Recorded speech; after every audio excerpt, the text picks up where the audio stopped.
আল্লাহু ইয়া রাব্বি ইয়া আল্লাহ। ঈমান কাকে বলে? ইন্নামাল মুমিনুনা আল্লাযীনা আমানু বিল্লাহি ওয়া রাসূলিহি সুম্মা লাম ইয়ারতাবু। এতে কোনো সন্দেহ নেই যে, এটা ছাড়া আর কোনো কথাই নাই যে মুমিন শুধু তারাই, আর কেউ নয়, যারা আল্লাহর প্রতি ঈমান বিশ্বাস স্থাপন করেছে।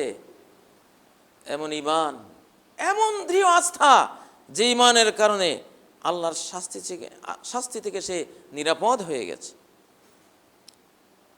তার ভিতরে আর কোনো ভয় নেই, মহাবিপদেও তার ভয় নেই। মাথার উপরে কাক ডেকে গেল, কোনো ভয় নেই, কি হলো? রাতে পেঁচা ডাকলো, কি হলো? কোনো ভয় নেই। অযাত্রা কুযাত্রার কোনো ভয় নেই। বাঁচলে গাজী, মরলে শহীদ, কোনো ভয় নেই। রাজার হাতি, মরলেও লাখ টাকা, বাঁচলেও লাখ টাকা, কোনো ভয় নেই। ঈমানের দ্বারা আমান লাভ করেছে, নিরাপত্তা লাভ করেছে সে। আল্লাযীনা আমানু ওয়া লাম ইয়ালবিসু ঈমানাহুম বিযুলম। যারা ঈমান আনলো, ঈমানকে জুলমের সাথে, শিরকের সাথে মিশালো না, উলাইকা লাহুমুল আমন, এদের জন্য চির নিরাপত্তা। মুহাম্মদুর রাসূলুল্লাহকে এক কাফের এসে তলোয়ার উঠিয়ে বলল, মুহাম্মদ মান ইয়ামনাউকা মিন্নি, কে এখন তোমাকে বাঁচাবে? উনি বলেন, আল্লাহ। আল্লাহ বলার সাথে সাথে হাত কাঁপতে কাঁপতে কাফেরের তলোয়ার পড়ে যাচ্ছে। আল্লাহু আকবার। মা ইয়ামনাউকা মিন্নি। খালিদ বিন ওয়ালিদ মিশরে গেলেন, মিশরের কাফের রাজার দাওয়াতে। তার দুর্ধর্ষ সব সৈন্যবাহিনী, হাজার হাজার সৈন্যবাহিনী তৈরি করে রেখেছে। খালিদ আসলেই, আমি হাতের তালি বাজালেই এক কূপে দু টুকরো করে দেবা। এ খালিদই বড় সমস্যা, ইসলামের বিশ্ববিজয়ের নায়ক। ওকে মারতে পারলে আমরা বেঁচে যাব।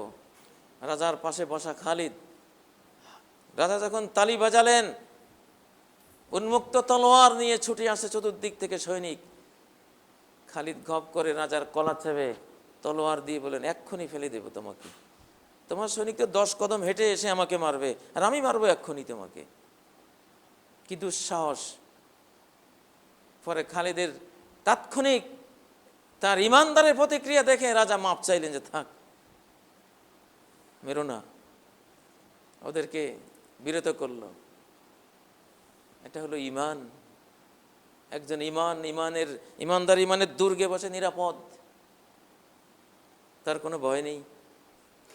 শিরিক থাকলেই ভয়। ঈমানের জোরে শরীরে কোনো রোগ থাকে না।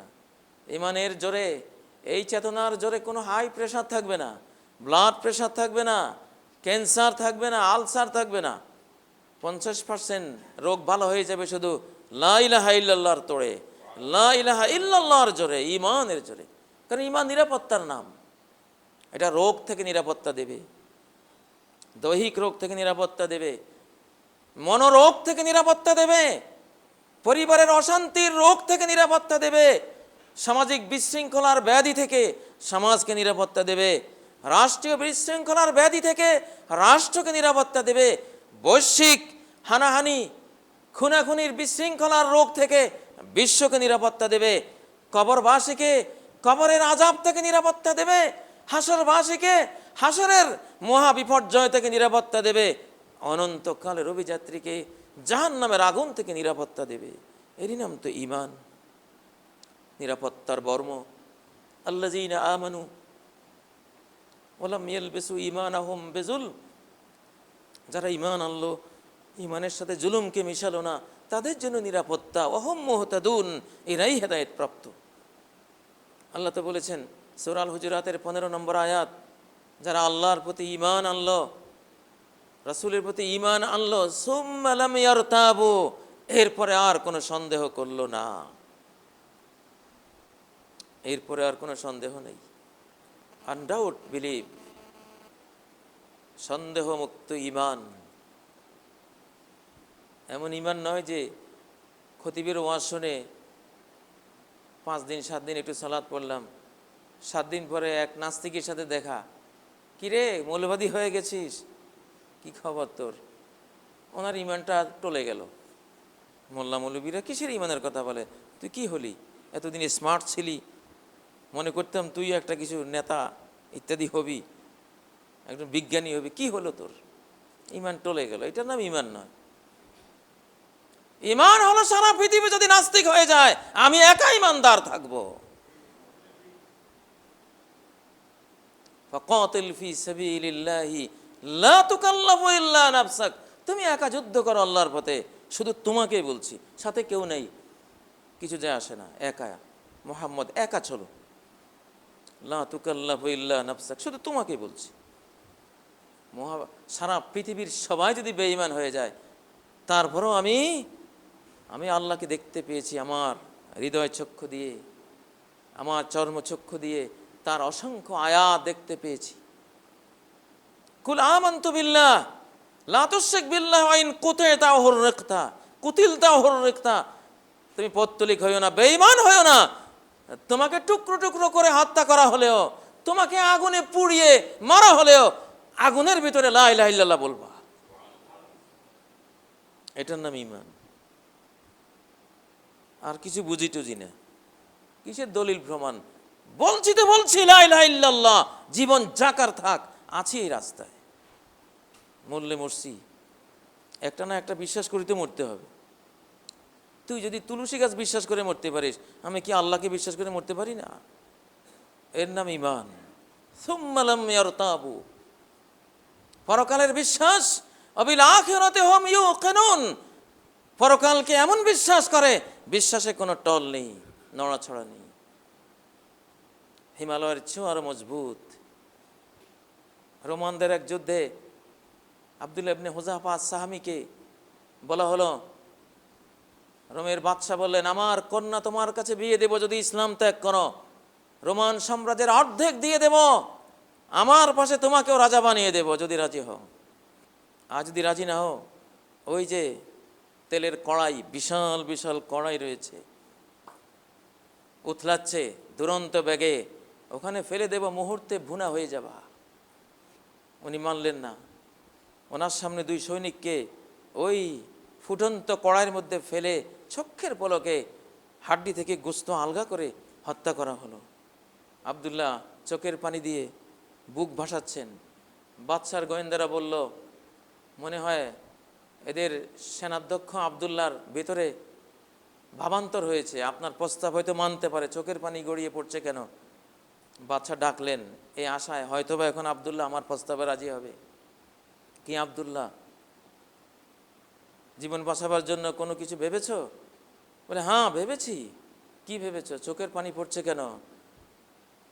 জনাব বাদশাহ, আমার চোখের পানি পড়ছে এই জন্য যে হয়তো এক্ষুনি আপনি আমাকে এই ফুটন্ত কড়াইতে ফেলবেন। ফুটন্ত কড়াইতে ফেলার আগে আমি আল্লাহকে বলছি, হে আমার প্রিয় রব, হে আমার প্রিয় মাহবুদ, জীবনটা তো তোমার জন্যই উৎসর্গ করে রেখেছি, একটি মাত্র প্রাণ তুমি দিয়েছো। যদি আমার প্রতিটি পশমের গোড়ায় গোড়ায় একটি করে প্রাণ তুমি দিতে, তত লক্ষ কোটি বার তোমার জন্য এই ফুটন্ত কড়াইতে আমি পড়তাম, পিছপা হতাম না। কিন্তু প্রাণ তো একটাই দিয়েছো, একটার পরে তো আমি মারা যাবো, আর তো তোমাকে কিছু দিতে পারবো না। সেই না পারার দুঃখে আমি কাঁদছি।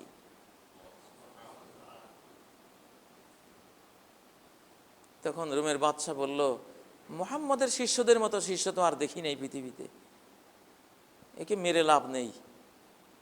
এক কাজ করো আব্দুল্লাহ, তোমার সাথে যে 100 জন বন্দী হয়েছে মুসলিম সৈনিক, সবাইকে মুক্তি দিয়ে দেব, শুধু আমার মাথায় একটা চুমা দাও। ফুটন্ত তেলের কড়াইতে ফেলার বদলে তোমাদের যে একটা সংস্কৃতি আছে মুসলিমদের, মাথায় চুমু খাওয়া, খুব ভালো লাগে, ওইটা একটু দিয়ে যাও, আমি সবাইকে ছেড়ে দেই। রোমের বাদশা একটা চুমা নিয়ে, ফুটন্ত তেলের কড়াইয়ের যাতনার বদলে একটা চুমো নিয়ে সবাইকে মুক্তি দিয়ে দিলেন। আল্লাহু আকবার। এটা ঈমান, এটা ঈমান, এটা আল্লাহু আকবার। আল্লাহ সবার চেয়ে বড়, তার সামনে পৃথিবী তুচ্ছ, মহাবিশ্ব তুচ্ছ, আমার জীবন তুচ্ছ, আমার পরিবার তুচ্ছ, আমার সমাজ তুচ্ছ, আমার দেশ তুচ্ছ, আমার গোটা পৃথিবী তুচ্ছ, আমার গোটা মহাবিশ্ব তার সামনে তুচ্ছ। তার হাতের তালুতে এক একটা আকাশ, এক একটা সরিষার দানা। এই হলো ঈমান। আল্লাহু আল্লাহু ইয়া রাব্বি ইয়া আল্লাহ, আল্লাহু ইয়া রাব্বি ইয়া আল্লাহ।